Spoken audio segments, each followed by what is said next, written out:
ये टेस्ट की क्या डेट थी, किसको डेट पता है इस टेस्ट की? डेट है कि यस 20th 20th है? 20th of January 2026। ओ, ये तो नाम की जगह है, चलो जाने देते हैं। फिर नाम की फिर डेट की जगह नाम लिख ले।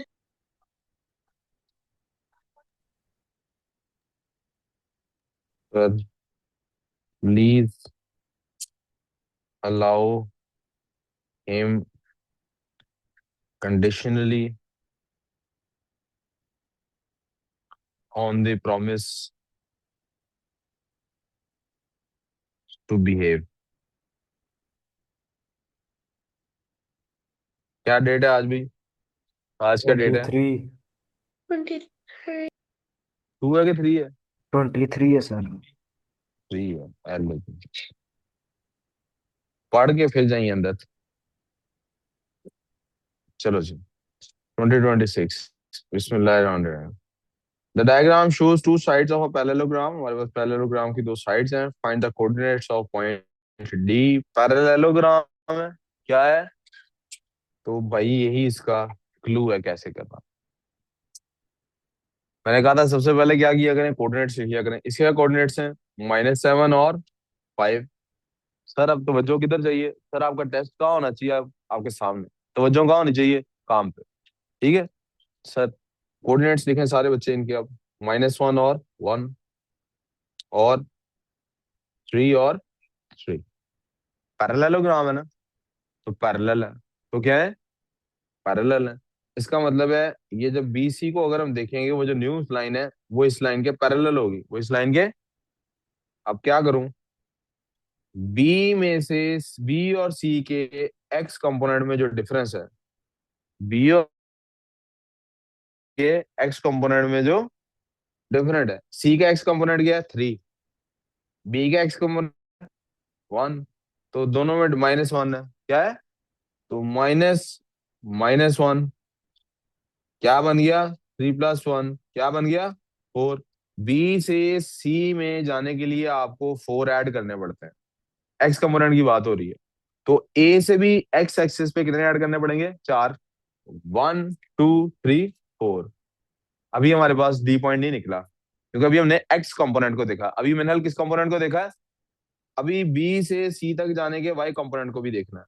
तो वाई कंपोनेंट के लिए क्या देखते हैं जनाब हम? ये मैं क्यों ऐसे कर रहा हूँ कि ग्राफ नहीं भी बिना बना हो सकता ना। ग्राफ की हेल्प से फुटे से डायरेक्ट भी ये काम हो सकता है, लेकिन ग्राफ ना बना हो तो आपको पता होना चाहिए कैसे करना। तो बी से सी का वाई कंपोनेंट का क्या डिफरेंस है? बी से सी का वाई कंपोनेंट का डिफरेंस है 3 - 1। क्या डिफरेंस है बच्चों? 2 का। इसका मतलब बी के वाई कंपोनेंट में 2 ऐड करें तो आप सी के वाई कंपोनेंट में पहुंच जाते हैं। तो इसके भी वाई कंपोनेंट में 2 ऐड करें, 1 2, एज ए साडा डी पॉइंट। एल की पैरेललोग्राम बन गया।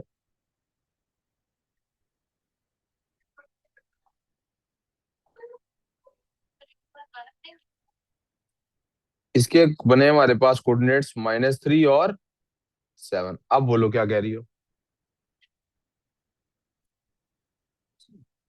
इसका वाई कंपोनेंट है, ये इसका वाई कंपोनेंट है। इस कंपोनेंट और इसमें डिफरेंस निकालना होगा तो इसमें से इस y2 में से y1 माइनस करना होगा। Simple as that. ग्राफ पे कैसे किए? एक्स कंपोनेंट के लिए राइट साइड को जाते हैं, वाई कंपोनेंट के लिए ऊपर को जाते हैं। ठीक हो गया। डी पॉइंट निकला है। डी पॉइंट के हमने कोऑर्डिनेट्स भी लिख लिए। मरियम कौन है? हाँ जी, कहाँ है? तो जनाब हमारे पास कोऑर्डिनेट्स बन गए -3 और 7। आगे चलें जी। सर तवज्जो काम पे, आगे चलें। A A is the point 03, B is the point 15, C is another point. सारे पॉइंट्स आ गए हमारे पास। Find the equation of the line A B की इक्वेशन फाइंड करनी है। इक्वेशन कैसे निकालते हैं? y - y1 is equal to mx - mx1। तो क्या निकालना है पहले सबसे हमने? m। क्या निकालना है? एक नंबर इसका m निकालने का। एक नंबर किस क्या करने का है? m निकालने का। एम निकालने m की वैल्यू कैसे निकलती है जी? y2 - y1 over x2 - y2 क्या है जी? किस किस का निकाल रहे हैं, ए बी का निकाल रहे हैं, तो जरा देखें y2 कौन सा बनता है, ये बनता है y2, तो फिर x2 भी ये बनेगा, तो x1 ये बनेगा और y1 ये बनेगा। y2 हमारे पास ये हो गया यार, फिर ये y2 है, ये x2, ठीक है, क्योंकि जो राइट साइड पे आना है उसको देखना है ना हमने।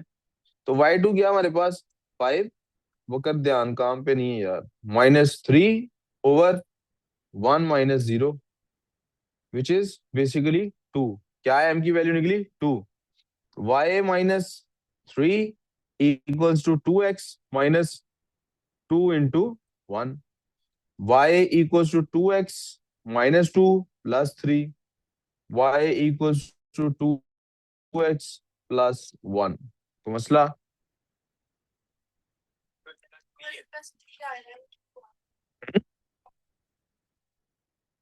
तो x + 3 क्या है क्या है, ड्रॉ करो, बोला लिखा हुआ।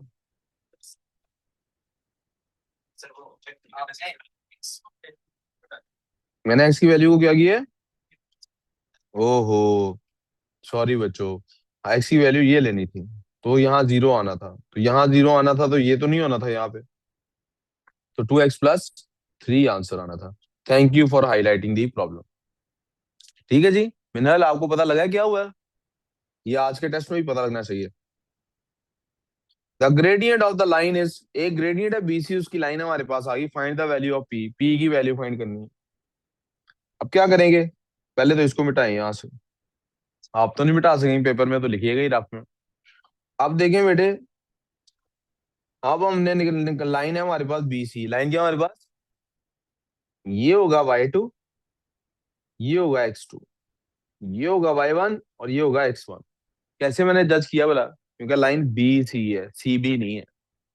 लाइन क्या है, बी से सी की तरफ जाना है, दोनों में फर्क होता है ये, BC और CB दोनों में। Find the value of P, formula M का क्या होता है, y2 - y1/x2 - x1, पुट करते हैं। y2 की वैल्यू है -1, y1 की वैल्यू है 5, x2 की वैल्यू है P, x1 की वैल्यू है 1। अब वो कहता है इसको पुट करना है -3/4 के, तो -3/4 इज इक्वल टू -6/P -1। यहां तक को प्रॉब्लम। अब इसके आगे अलजबरा है भाई, इसके आगे क्या है, P की वैल्यू फाइंड करनी है ना, तो अब क्रॉस मल्टीप्लीकेशन होगी, -3 × P - 1 is equal to 4 × -6, -3P + 3 equal to -24। पहले 3 उधर जाके माइनस होगा, तो -3P इज इक्वल टू -27। दोनों साइड को -3 से डिवाइड करेंगे तो P की वैल्यू निकल आएगी 9। गलत है ये भी है,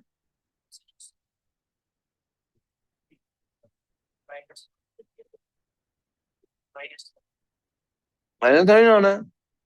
क्यों?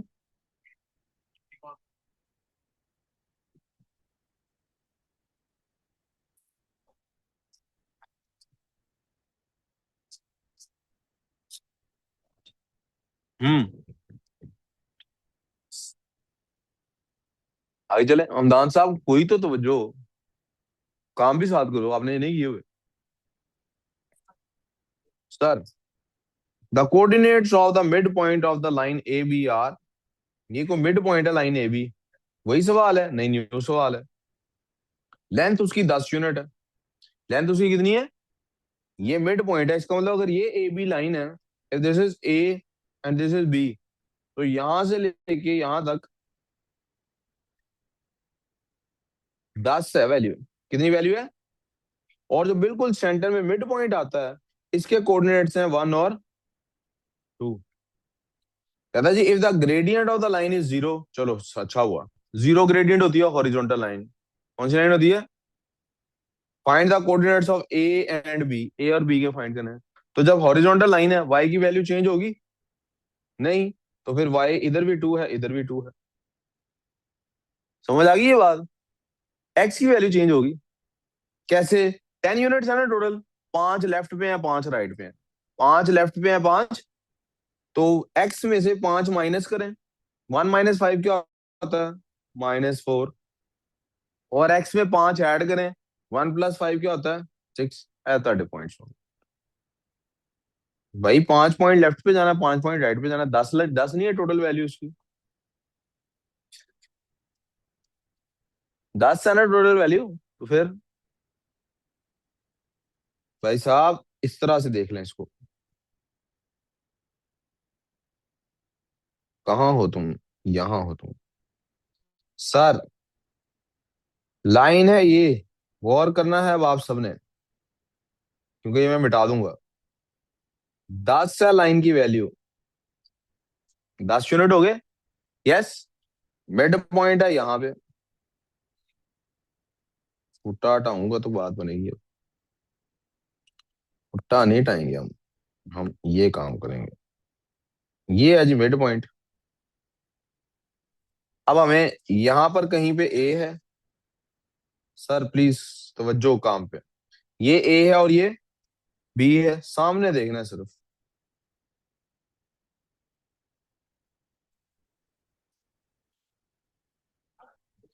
ए और बी फाइंड करना है। 5 से ए पे जाने के लिए क्या करना पड़ेगा? 5 माइनस करेंगे। बी पे जाने के लिए तो अगर यहाँ इसकी वैल्यू 5 की बजाय होती 1 2, क्या वैल्यू होती? 2 को तो छोड़ो, ए यहाँ पड़ा होता फुटा तो -4 और 6 ही आती ना वैल्यू। कैसे है? फिर प्लेन ही चेक किया। फुटा ना हो तो क्या करना है वो भी मैंने बता दिया। फुटा हो तो क्या करना है वो भी बता दिया। अब अपने घुटने को, अपने टखने को दो चार लगाओ जरा। अक्ल ही वहां पे है सारी। टखना होता है जो पाँव के साथ होता है, घुटना टांग के दरमियान में होता है। सर आगे चले सर। सर टेस्ट डिस्कस हो रहा है sir. In the if the gradient of the line A B, अब पहले अगर जीरो था फिर तो वो हॉरिजॉन्टल लाइन थी, अब तो भाई जीरो नहीं है। कहना ग्रेडियंट 3/4, 3/4 है। अब एक ही को कोऑर्डिनेट्स निकाल के दिखाओ ना जरा, फिर मानेंगे आप। अब क्या है? 3/4 है ग्रेडियंट। अब ग्रेडियंट क्या है? 3/। अब क्या करेंगे भाई?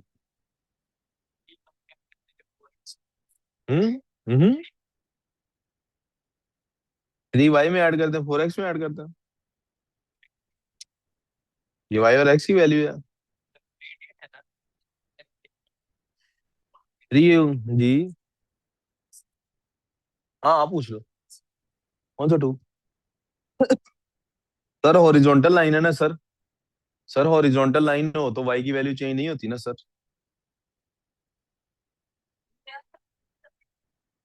अपने टखनों पे ना घर से आते वक्त वैसलीन लगा के आया करो।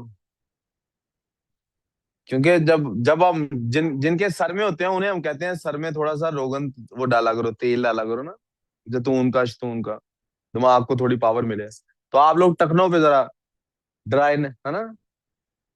देखो पहले आप लोग लगाते होगे ड्राइनेस खत्म करने के लिए लोशन, है ना। अब मैं कह रहा हूँ अक्ल अपनी बेहतर करने के लिए उस पर तेल लगाया करो टखनों पे। वैसलीन लगा लिया करो, देसी घी बल्कि मला करो रोज रात को सोते हो। नहीं अक्ल आए आप लोगों को। इब्राहिम साहब ने क्वेश्चन किया है, कहता है सर ये जो ऊपर 3 है ये एक्स है और नीचे जो 4 है वो वाई है। ऊपर वाला वाई है। अच्छा ये भी बात दुरुस्त है। ग्रेडियंट सिर्फ ये बताता है कि अगर 4 चेंज आए इसमें तो 3 चेंज आता है इसमें।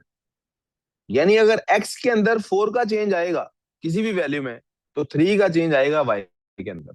इसका क्या मतलब है? इसका मतलब है कि अगर मिड पॉइंट है 1 और 2, तो अगर इसके अंदर मैं 4 ऐड करूंगा, ऐड करूंगा 4, तो इसकी वैल्यू हो जाएगी 5। उसमें मुझे 3 ऐड करने पड़ेंगे, उसकी वैल्यू क्या हो जाएगी? 5। समझ आई मेरी बात? नहीं समझ आई? ग्रेडियंट होता है कि पर यूनिट वाई में कितना चेंज आए तो एक्स में कितना, यानी पर यूनिट एक्स में कितना चेंज हो तो वाई में कितना चेंज आता है। यही होता है ना, y2 - y1/x2 - x1। ये बहुत दफा मैंने ग्राफ बना के भी दिखाया हुआ है कि हम देखते क्या है कि y में कितना चेंज आया, x में कितने चेंज के साथ। तो बेसिकली ग्रेडियंट 3/4 का, इब्राहिम कहता है सर इसका ये मतलब होता है कि 4 आप x में ऐड करें और 3 आप ऐड करें y में। मैं कह रहा हूं नहीं पुत्र, इसका मतलब ये है इसका बेसिकली मतलब ये है कि अगर 1 2 मिड पॉइंट है, अगर इसके एक्स एक्सेस में 4 का चेंज आए, लेट्स से 4 ऐड हो जाते हैं, कितने ऐड होते हैं, तो 5 बन जाता है ना ये। तो इसके वाई एक्सिस में 3 ऐड होंगे 5, यानी इसका ग्रेडियंट का ये मतलब है सिर्फ। 4 ऐड करें इसमें और ये 9 बन जाएगा, इसमें 3 ऐड होंगे ये 8 बनेगा। ग्रेडियंट का बेसिकली ये मतलब है। तो जो काम पे, लेकिन हमें पता है कि हमने क्या करना है। हमने मिड पॉइंट है हमारे पास क्या है, हमें उसके डिस्टेंस के हिसाब से चलना है। अब वो लाइन ऐसे हो गई है, अब वो लाइन, अब क्या करें जी।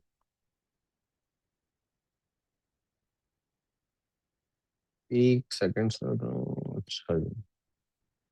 अब हम बेटे ये कर सकते हैं कि कई तरीके इसको करने के। पहला तरीका, हम लाइन का डिस्टेंस फॉर्मूला यूज कर लेते हैं। क्या कर लेते हैं, डिस्टेंस फॉर्मूला होता है ना, 10 होता है। इसका डिस्टेंस 10 है, लाइन टोटल कितनी है, 10 है। लाइन टोटल कितनी है, तो जनाब हमारा मिड पॉइंट से ए पॉइंट तक जाना हो, मिड पॉइंट से तो 5 आएगा। या ए बी को ले लें, या मिड पॉइंट से, या मिड पॉइंट से ए तक चले जाएं, इसको ए ले लें। अब ये चीज नहीं कभी वर्कशीट में हो सकती। यह हर दफा ऐसी न्यू सिचुएशन ही आनी है। हमदान ऐसी सोचता रहेगा जिंदगी में क्या हो रहा है। सामने देख रहा है 5 कहाँ लिखा है। ओके, तो हमारे पास क्या बन जाएगा, इधर क्या होता है, x1, डिस्टेंस फॉर्मूले की वैसे बात कर लेते हैं। ए से लेके मिड पॉइंट तक मैं जा रहा हूँ, ए से लेके कहाँ जा रहा हूँ। अब याद रखना, अब ए ये नहीं है, अब ए ये और बी भी ये। अब जो ए है वो हमें फाइंड करना है, ठीक है। ए वाले पॉइंट को x1 ले रहा हूँ, ठीक है। तो हमें वाई मिड पॉइंट का क्या था, एक्स एक्सेस, चले x2 - x1 पहले फॉर्मूला लिख देते हैं, का whole square plus y2 - y1 का होल स्क्वायर। यहाँ तक वो प्रॉब्लम। अब जरा जो जो वैल्यूज पुट की जा सकती हैं वो करते हैं। ए से लेके एम तक की वैल्यू 5 है, ये हमें कंफर्म पता है। क्या है वैल्यू, यहाँ तक वो प्रॉब्लम। ये हमें कंफर्म पता है कि ये वैल्यू जो है ए से लेके यहाँ तक ये 5 है, क्योंकि ये मिड पॉइंट और टोटल लाइन 10 की है, तो यहाँ से यहाँ तक जो वैल्यू है वो 5 है। x2 जो कि यानी कि ये पॉइंट का बनता है, वो कितना है, 1, माइनस x1 का हमें पता नहीं, इसको x लिख लेते हैं, इसको होल स्क्वायर ले लो, ठीक है जी। प्लस y2 हमें कंफर्म पता है 2 है, माइनस इसको y कह लेते हैं, ए के पॉइंट से हमें नहीं पता। यहाँ तक प्रॉब्लम, कोई कंफ्यूजन यहाँ तक, ये ओके सो फार। वो मसला है यहाँ तक भाई, नो मसला। दोनों साइड का फिर स्क्वायर लेके अंडर रूट खत्म हो सकता, जी जी बोले। ये कोऑर्डिनेट्स कैसे निकले 1 और 2? ये तो मिड पॉइंट गया ना, मैं ए से एम तक जो जा रहा हूँ ये उसने दिए हुए, मिड पॉइंट को तो नहीं ओके। उसने चेंज किया, उसने लाइन सिर्फ टेढ़ी की है। यहाँ तक को प्रॉब्लम बच्चों, समझ आ गया सवाल। दोनों साइड का स्क्वायर ले सकता हूँ। 25 = 1 - x का स्क्वायर प्लस 2 - y का होल स्क्वायर। यहाँ तक किसी को प्रॉब्लम, एनी प्रॉब्लम सो फार। वक्त साहब समझ आ रही क्या, और आपने सवाल किया था तो लिख क्यों नहीं रहे, लेकिन साथ साथ अब इसको सिंप्लीफाई थोड़ा कर लेते हैं। a² -2ab plus b², a² -2ab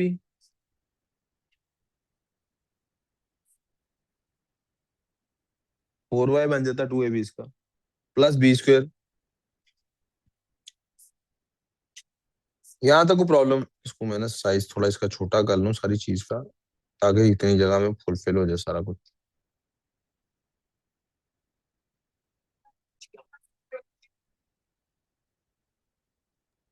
sir जी इसके बाद CS है ना?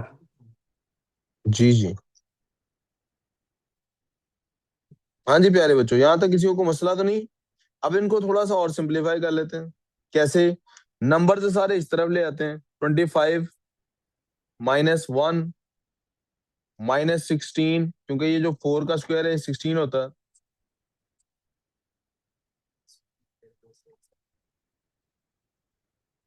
Is equals to x² plus y² -2x -4y। यहाँ तक प्रॉब्लम, मसला यहाँ तक ही।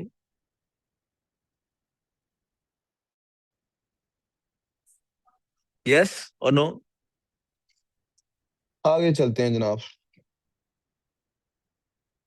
इसका एक क्या बन जाएगा, 25 में 16 और 17 निकाल देंगे, बचता है 8 is equal to x square plus y square minus 2x minus 4y। यहां तक प्रॉब्लम। एक इक्वेशन बन गई हमारे पास। यार अभी जब मैं आपको कहूंगा सारा कुछ काट दो, कितना मजा आएगा। आप लोग थोड़ी देर अगर लिखना बंद कर दें तो कितना ही मजा आए। इसीलिए तो कह रहा हूँ आपको, आज तो जगह ही नहीं है। मैं तो भूल गया आप लोग पेपर के ऊपर लिख रहे हैं। यहां तक कोई प्रॉब्लम, थोड़ी देर समझ लें सिर्फ।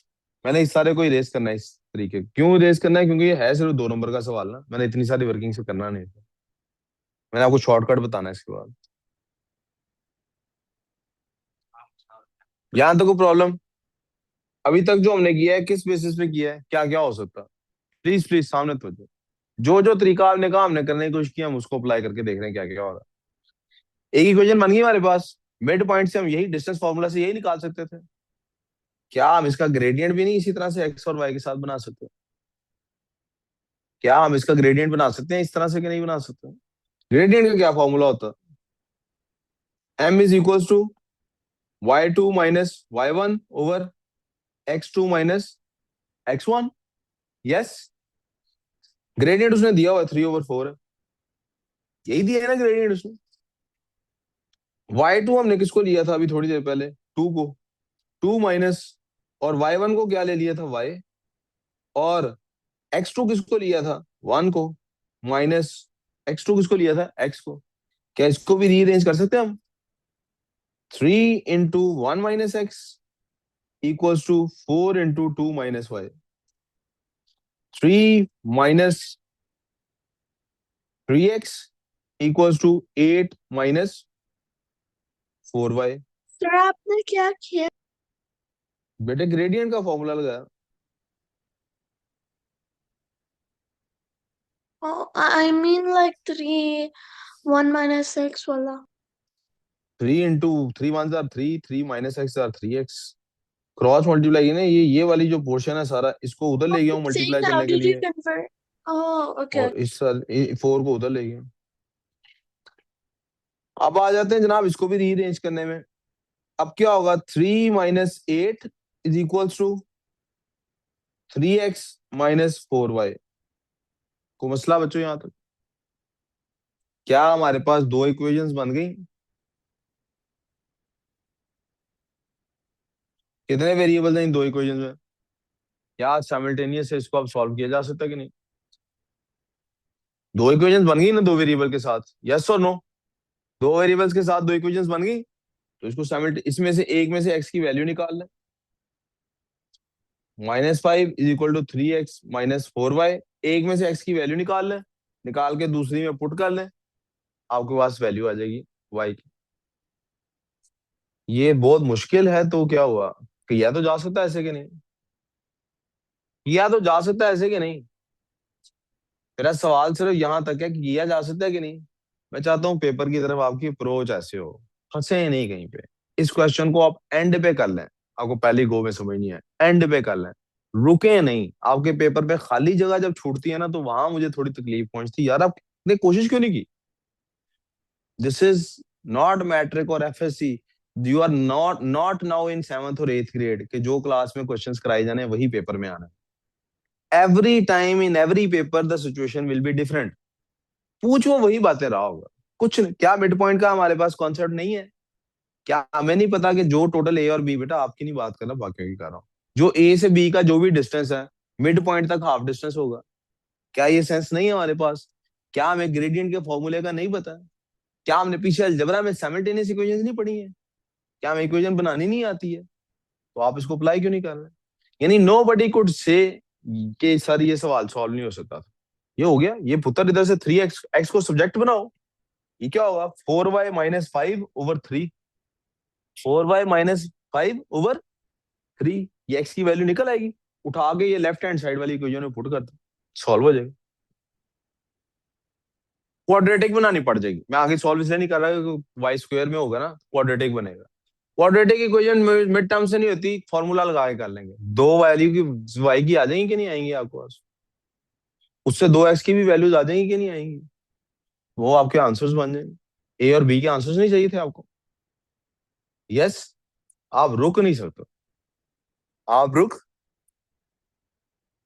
अब आ जाते हैं इसको करना कैसे उसकी तरफ, क्या हमें पेपर में अब इसका एक और दूसरा तरीका बता रहा हूँ, एक और अप्रोच से भी ये क्वेश्चन हो सकता है। अब वो क्वेश्चन का अप्रोच के साथ सॉल्व करेंगे, इसको आप जरूर लिख लीजिएगा अपने पास, साथ साथ ना लिखिएगा लेकिन लिख लीजिएगा। उसके लिए आप जहन में रखेंगे इस डायग्राम को। देखें, फर्ज करते हैं कि मुझे क्वेश्चन बिल्कुल ही नहीं समझ आया, यानी आप जो पेपर कर रहे हैं आपको क्वेश्चन समझ नहीं आया। फर्ज कर लेते हैं आपको क्वेश्चन समझ, क्या आपको इन्फॉर्मेशन पढ़नी भी नहीं आई? क्या आपको नहीं पता कि ग्रेडियंट पहले जीरो था तो लाइन हॉरिजॉन्टल थी, अब लाइन का कोई ग्रेडियंट पॉजिटिव है तो लाइन ऐसे होगी? कितनी टेढ़ी है इस बात को छोड़ दें, लेकिन लाइन में स्टीप होगी कि नहीं होगी? फुटा रखो ना यार, मिड पॉइंट का को मार्क करो, ग्रेड लगाओ, पॉइंट्स उसके क्या थे, पॉइंट्स 1 और 2 क्या थे? इससे भी बल्कि आगे चले जाओ, इसको भी छोड़ो, यहाँ पे भी ना जाओ। क्या करो यार, मुझे सर समझ नहीं आ रही क्वेश्चन में क्या हुआ है, उत्तर ये समझ आ रहा है, अपना पता ही है। इधर लिखो ना, ये 1 है, ये 2 है, इधर लिखो ये 1 है, ये 2 है। लाइन टेढ़ी बनानी है, लाइन क्या करनी है, टेढ़ी बनानी है। वन और इधर से वो लाइन गुजर रही है, उत्तर ये लाइन ऐसे ड्रॉ कर दो, और एहतियात से ऐसे ड्रॉ करो कि वो तकरीबन मिड पॉइंट लगे आपको। ये 1 और 2 है, ठीक है, 1 और कोई मसला, कोई issue, you clear so far? अब मुझे ये पता है बेटे कि यहां से यहां तक 5 होता है, यहां से यहां तक क्या होता है, टोटल 10 है ना, यहां से यहां तक क्या है, 5। यार मेहरबानी है, तू बाहर चला जा यार, तुझे हर तरह से समझा लिया ना, तुझे जलील भी कर लिया, प्यार से भी समझा लिया, तेरे साथ तजर्बे भी कर लिए, तो मेहरबानी मेरी क्लास में ना आया कर, यहाँ तमीज से बैठा कर, जैसे बैठने का पढ़ने के लिए आते हैं जैसे, उठ दफा हो पीछे जाके एंड पे बैठ, जल्दी कर, नहीं तू टिक सकता, उठ।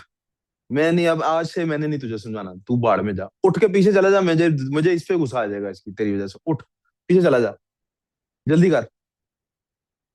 आइंदा उधर ही बैठना, अगर मेरी क्लास में बैठना, इधर नहीं बैठना बीच में, चल।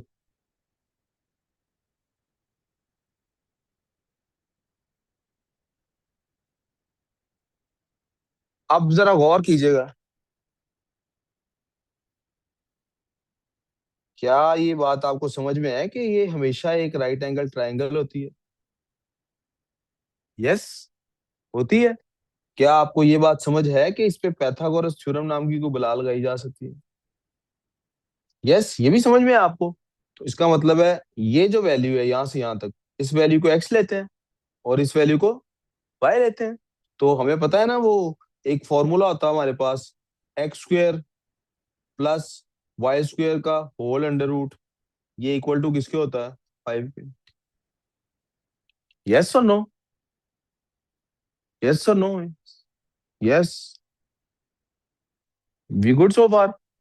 अब x की ये वैल्यू कितनी है और y की वो वैल्यू कितनी है, ये हमें फाइंड करना है सिर्फ। क्योंकि जो भी वो वैल्यूज निकलेंगी, वो वैल्यूज हम इस 1 और 2 में ऐड कर देंगे, इस 1 और 2 में वो वैल्यूज पुट करनी है, प्लस भी करनी है और माइनस भी करनी है, प्लस भी करनी है और, कोई कंफ्यूजन?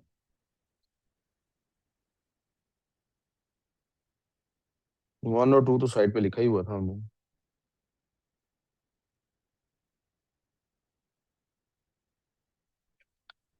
अब आएंगे हम अपने ग्रेडियंट वाले फॉर्मूले पे,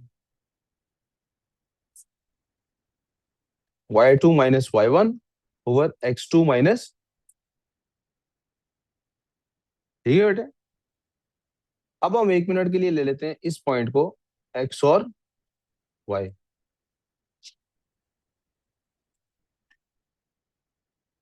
यहां से यहां तक की जो वैल्यू है वो क्या है बेसिकली, यानी ये कितनी लेंथ है,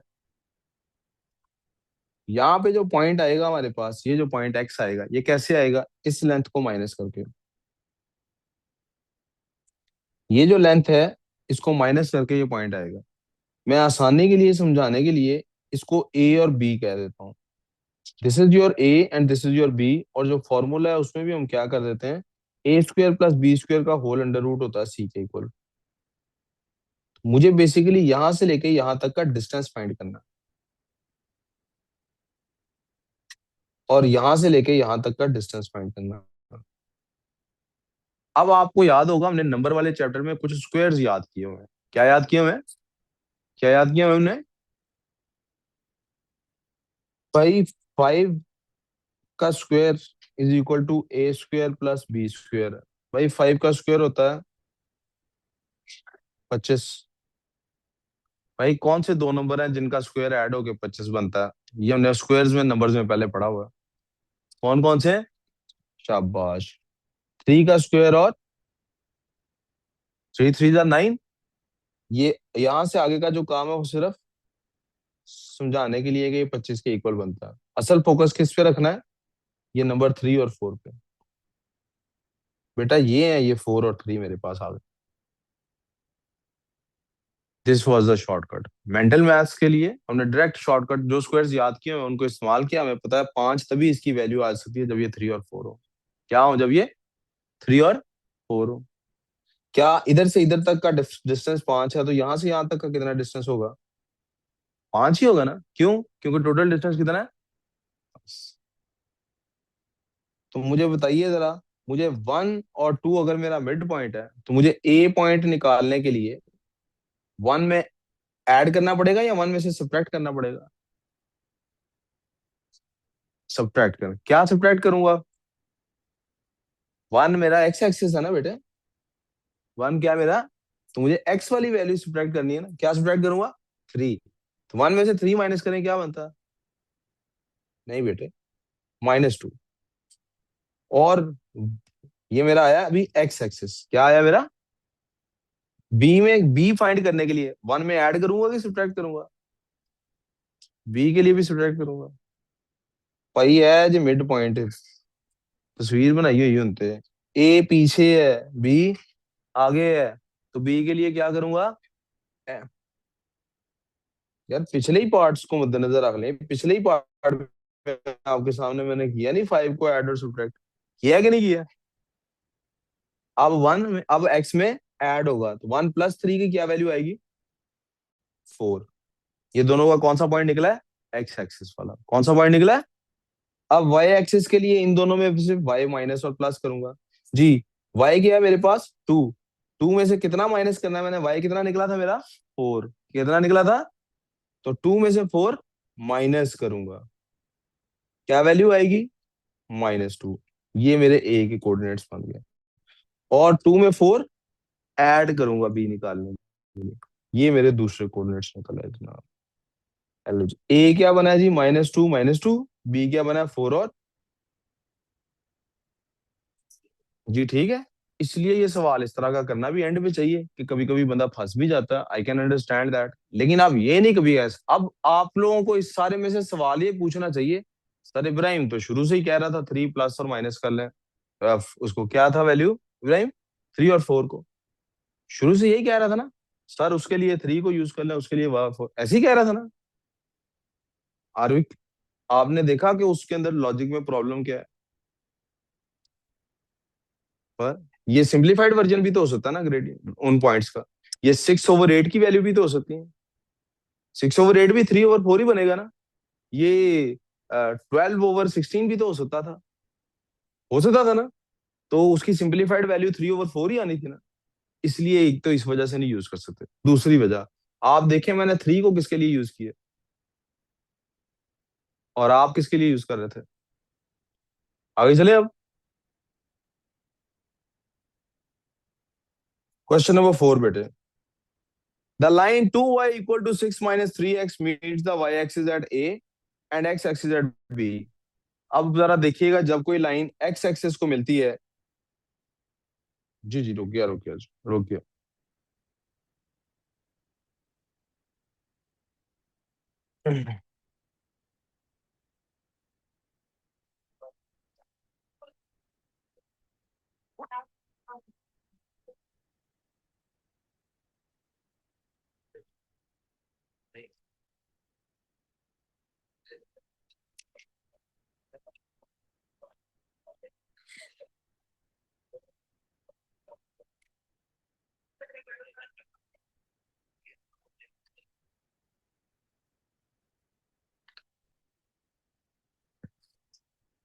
आगे चलो जी।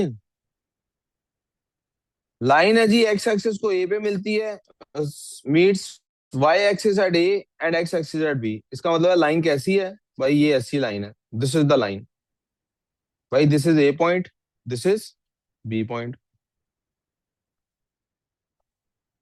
कोऑर्डिनेट्स फाइंड करने हैं ए और बी के। किसके फाइंड करने हैं कोऑर्डिनेट्स? मुझे कैसे पता लगा ये ए पॉइंट है? उसने कहा है वाई एक्सिस पे ए पे मिलती है, एक्स एक्सिस पे बी पे मिलती है। कोऑर्डिनेट्स फाइंड करने हैं। कौन सी चीज इधर इस्तेमाल हो सकती है? जीरो। क्या इस्तेमाल हो सकता है यहाँ पे? जब वाई एक्सिस से कोई लाइन गुजरती है तो वाई एक्स की वैल्यू क्या होती है? इसका मतलब है उसी इक्वेशन को यूज करूंगा। 2y = 6 - 3 इंटू 2y = 6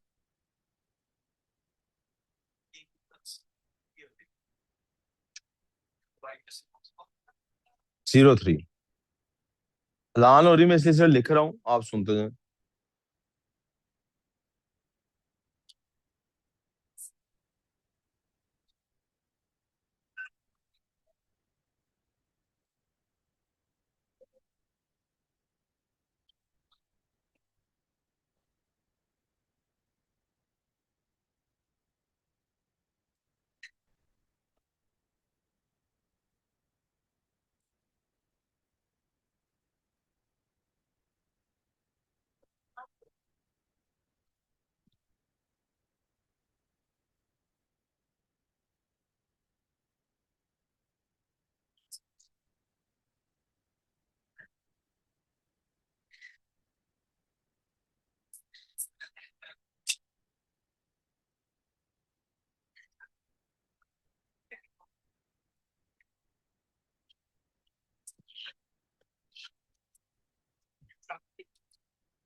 जीरो था।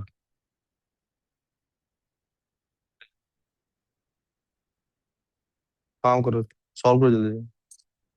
Solve, solve.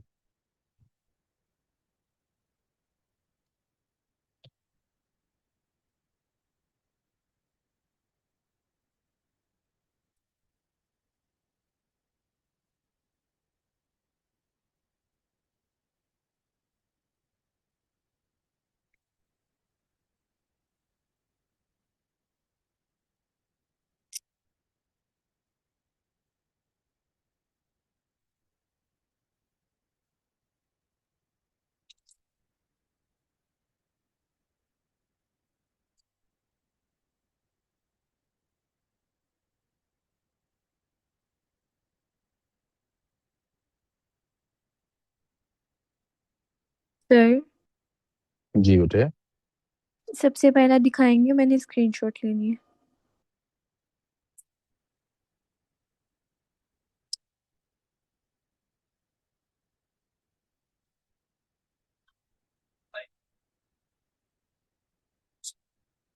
आगे ना।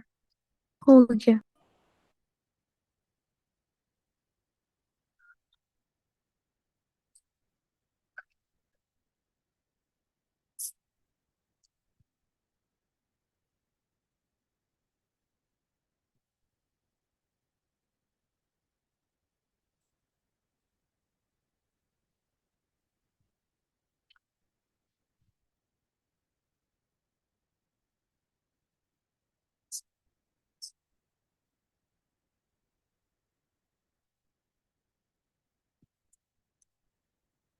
देखो जी बेटे, कोई सवाल है तो पूछ लें, वरना ये हमारा यहाँ पे ये टेस्ट कंप्लीट हो जाता है। अब हम नमाज की ब्रेक करेंगे। नमाज के बाद आपको 10 या 15 मिनट बाद इंशाल्लाह, नहीं नहीं, नमाज के बाद तो बायो सी एस है।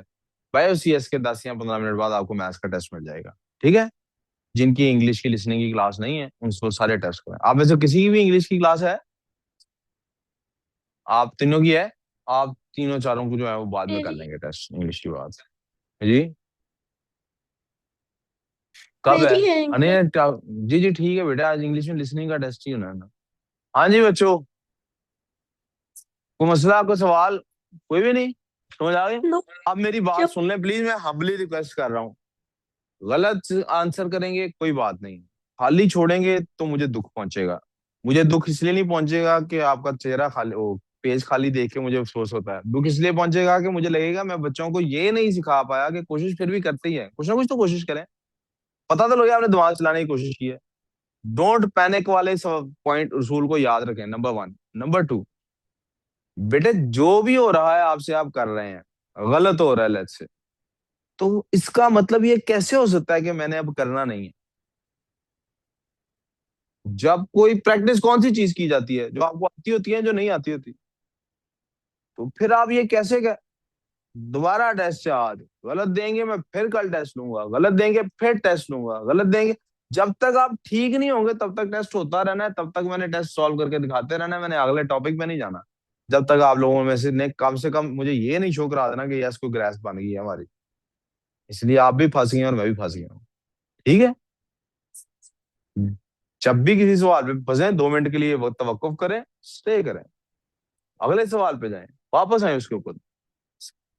मैथ्स ऐसे ही होता है, सारी दुनिया ऐसी करती है। नमाज के बाद बेटे भाई